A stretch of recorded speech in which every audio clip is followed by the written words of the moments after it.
बिस्मिल्लाहिर्रहमानिर्रहीम। अस्सलाम वालेकुम व्यूअर्स, कैसे हैं आप? मैं राना यासीन देसी व्लॉग में आपको वेलकम करता हूं। और आज का मेरा व्लॉग है आलू वाली चिप्स का। तो ये देख लें, मैंने लंबे लंबे आलू काटे हैं। तो घी मैंने ऊपर रख दिया चूल्हे पे गर्म करने के लिए। तो भी मैं इसमें डालूँगा, तो आपको देखना है कि कैसे बनती है ये।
तो अभी मेरी चिप्स हो गई है तैयार।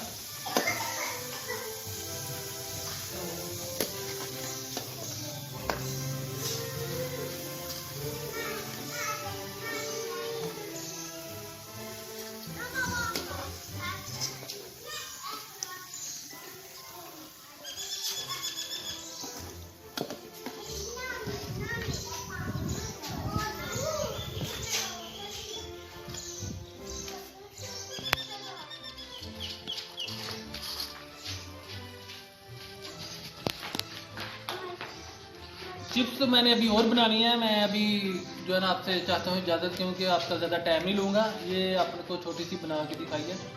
तो वो फ्रेंड्स जिनको मेरा काम अच्छा लगता है वो मुझे लाइक और कमेंट करना ना भूलिएगा। इसके साथ ही मुझे दीजिए इजाज़त।